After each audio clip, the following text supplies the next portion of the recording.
اس سے پتہ کیا چلا کہ اللہ رب العزت ولایت کسی جاہل کو نہیں دیتا ہے، بلکہ ولی ہمیشہ پڑھا لکھا دکھے گا، دین کا علم ہوگا اس کے اندر۔ جب پڑھا لکھا ہوگا تو صوفی اس دور میں کیا انسان، اچھا کچھ لوگ ایسے ہیں 5 وقت کی نماز بھی پڑھتے ہیں لیکن علم انہیں کچھ بھی نہیں ہے، انہیں معلوم نہیں ہے کہ ہم نماز تو پڑھ رہے ہیں 5 وقت کی، لیکن ہمیں کن کن چیزوں سے دور رہنا ہے، اپنی زبان سے کون کون سے الفاظ نکالنا نہیں ہے جس سے ہم دائرہ اسلام سے خارج ہو جائیں گے۔ آج ایسے ایسے صوفی بھی دیکھنے کو ملتے ہیں کہ بظاہر نماز پڑھ رہے ہیں لیکن حرام کاری کرتے ہوئے نظر آ رہے ہیں، حرام چیزوں کو ہاتھ لگاتے ہوئے نظر آ رہے ہیں، چونکہ انہیں علم نہیں ہے، انہیں یہ بھی معلوم نہیں ہے کہ اللہ رب العزت ولایت یا ولی کسی جاہل کو نہیں بناتا ہے۔ ان کی نظر میں یہ ہے کہ جو 5 وقت کی نماز پڑھ لیتا ہے اور 8-10 چیلوں کو اکٹھا کر لیتا ہے وہ صوفی ہو گیا، غوث اعظم بن گیا، بہت دور تک پہنچا دیتے ہیں اسے۔ تو میرے ملت کے نوجوانوں، آج ہمارے قوم میں بہت ہی بڑی خامی یہ ہے کہ ہم کسی کو بھی غوث اعظم بنا دیتے ہیں، کسی کو بھی بہت بڑا حضور اعلیٰ بنا دیتے ہیں۔ نہیں، بلکہ اللہ رب العزت نے جب ہمیں اور آپ کو نبی کریم صلی اللہ علیہ وسلم کی سیرت کو نمونہ عمل بنایا ہے تو یقیناً ہم نبی کریم صلی اللہ علیہ وسلم کی سیرت پر چلنے کی کوشش کریں۔ اللہ رب العزت اپنے کلام میں ارشاد فرماتا ہے، الا ان اولیاء اللہ لا خوف علیہم ولا هم يحزنون۔ جب الا آ گیا تو انا کی ضرورت نہیں تھی، لیکن اللہ رب العزت نے 2 مرتبہ الا انا، خبردار، بے شک اللہ کے ولیوں کو کسی چیز کا خوف نہیں ہے اور وہ نہ غمزدہ ہوں گے۔ اللہ والے جو ہیں وہ کسی چیز کا خوف نہیں کرتے ہیں اور نہ ہی وہ قیامت میں غمزدہ ہوں گے۔ اللہ رب العزت نے اطلاق عطا کر دیتا ہے۔ ہمیں اور آپ کو ان بزرگان دین کی سیرت پر عمل کرنے کی سخت ضرورت ہے۔ جب ہم ان بزرگان دین کی سیرت پر عمل کرنے کی کوشش کریں گے، کرتے رہیں گے، تو ہم اپنے ہی نگاہوں سے دیکھیں گے، اور جس نے بھی دیکھا ہے اس نے اپنی زبان سے یہ کہا ہے، نگاہ ولی میں وہ تاثیر دیکھی، بدلتی ہزاروں کی تقدیر دیکھی۔ نگاہ ولی میں وہ تاثیر دیکھی، بدلتی ہزاروں کی تقدیر دیکھی، اور الٹی ہی چال چلتے ہیں دیوان گانے عشق، الٹی ہی چال چلتے ہیں دیوان گانے عشق، آنکھوں کو بند کرتے ہیں دیدار کے لیے، آنکھوں کو بند کرتے ہیں دیدار کے لیے۔ میں نے آج ایک شعر پڑھا تھا کہ نہ کتابوں سے نہ کالج کے در سے پیدا ہوئے، نہ کتابوں سے نہ کالج کے در سے پیدا ہوئے، دین ہے بزرگان دین سے پیدا۔ دین کی جو نظام ہوتے ہیں یہ بزرگان دین کے در ہی سے پیدا ہوتے ہیں۔ تو میں آپ کو بتانے کی کوشش کروں کہ ہم اور آپ اتنے بھی جاہل نہ بنے کہ کسی کو بھی صوفی کہتے ہوئے نظر آئیں، کسی کو بھی صوفی کہہ دیں، کسی کو بھی اللہ والے بنا دیں۔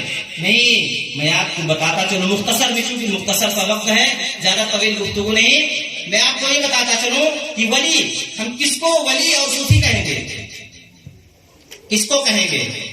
تو آئیے صوفیانہ تفسیر، کون پھر صوفی کون پھر؟ سب سے پہلے صوفیانہ تفسیر میں بتاؤں گا۔ صوفیہ فرماتے ہیں کہ ولی وہ ہے جو حقیقت شرعی فرائض سے اللہ کا قرب حاصل کرے، یعنی نبی اللہ رب العزت نے جو فرض کیے ہیں بندے پر اس کو ادا کر کے اللہ کا قرب حاصل کر لے، اور اس کی اطاعت سے، اللہ رب العزت کی اطاعت سے اللہ کے نور سے دل کو منور کر لے۔ صوفیہ فرماتے ہیں کہ ولی وہ ہے جو جب سنے تو صرف آیت کریمہ سنے، جب بولے تو اللہ رب العزت کی حمد و ثنا سے شروع کرے، جب سنے کوئی چیز تو آیت کریمہ ہی سننے کی کوشش کرے، متکلمین فرماتے ہیں ولی وہ ہے جس کے عقائد درست ہوں. متکلمین کیا فرماتے ہیں کہ ولی وہ ہے جو ولی ہوگا اس کو صوفی ہم کہیں گے. اللہ کا جو ولی ہوگا صرف ہم اسی کو صوفی کہیں گے. ہم اپنے اکابرین کو دیکھیں گے, صوفیہ کی نظروں کو دیکھیں گے, متکلمین کی نظروں کو دیکھیں گے, علماء کی نظروں کو دیکھیں گے, اور ہم جو ہے عبداللہ ابن عباس کی تفسیر دیکھ لیں. حضرت عبداللہ ابن عباس رضی اللہ تعالیٰ عنہ فرماتے ہیں کہ ولی وہ ہے جس کو دیکھ کر خدا یاد آ جائے. اللہ کے حبیب صلی اللہ علیہ وسلم کے صحابی ان کے لڑکے عبداللہ ابن عباس فرماتے ہیں کہ ولی وہ ہے جس کو دیکھ کر خدا یاد آ جائے. آج ہم اور آپ اپنے قرب و جوار کے اولیاء کرام کی زندگی کو اگر دیکھنے کی کوشش کریں گے تو ایک مثال سمجھیے عطا رسول کی زندگی جس نے بھی دیکھا ہوگا یا جس نے بھی سیرت پڑھی ہوگی تو حضور عطا رسول سیدنا معین الدین چشتی حسن سنجری رضی اللہ تعالیٰ عنہ کی زندگی کو دیکھیں گے تو وہ صوفی اور ولی ہر ایک کی نظر میں نظر آتے ہوئے آئیں گے. اگر صوفیہ کی نظر میں دیکھیں گے تو غریب نواز سرکار بہت بڑے صوفی نظر آئیں گے, بہت بڑے اللہ کے ولی نظر آئیں گے. متکلمین کے نزدیک حضور غریب نواز رحمۃ اللہ علیہ بہت بڑے صوفی اور ولی کہلائیں گے.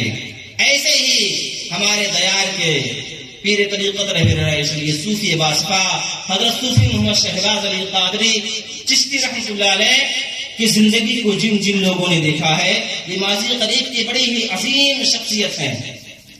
ان کو جنہوں نے اپنی نگاہوں سے دیکھا ہے وہ بتاتے ہیں کہ ان کو شریعت کے خلاف کوئی بھی کام پسند نہیں تھا.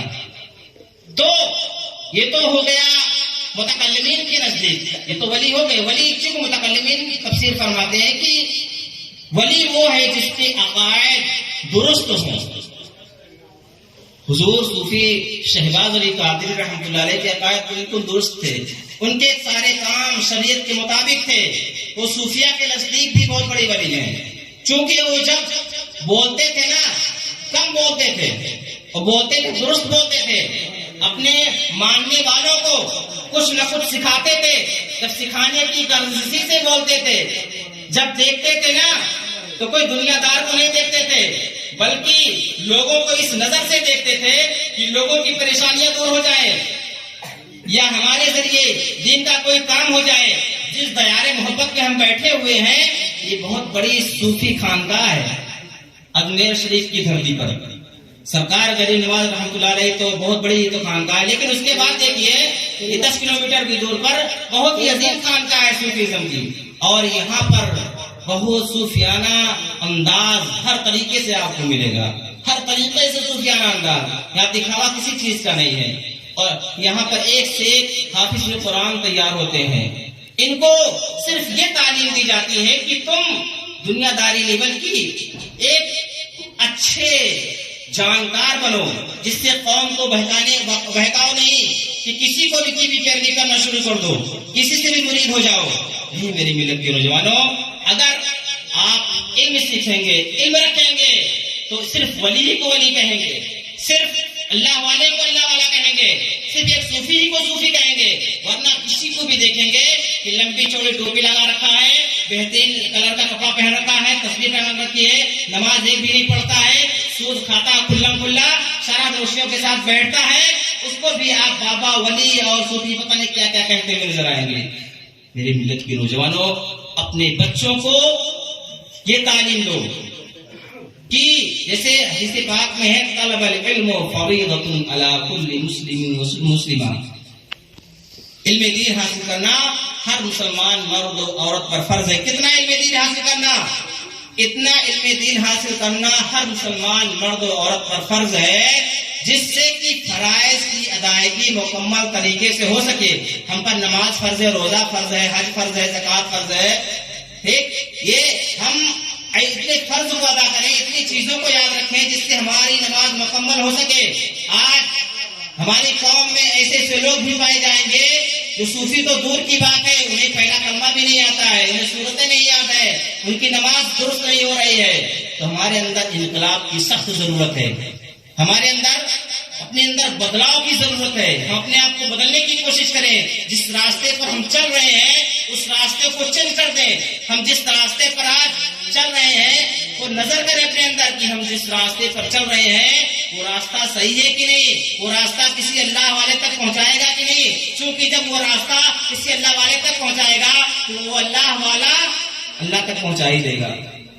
اللہ کی بارگاہ میں دعا پروردگارا ہم سب کو صوفیان کرام کے بتائے ہوئے راستے پر صحیح طریقے سے چلنے کی توفیق عطا فرمائے, اور ہمارے بولنے میں کسی طریقے سے صحب نیامتاً خطائیں ہو گئی ہو تو میں توبہ کرتا ہوں. استغفر اللہ ربی من کل ذنب واتوب الیہ وآخر دعوانا ان الحمد للہ رب العالمین. السلام علیکم ورحمۃ اللہ وبرکاتہ.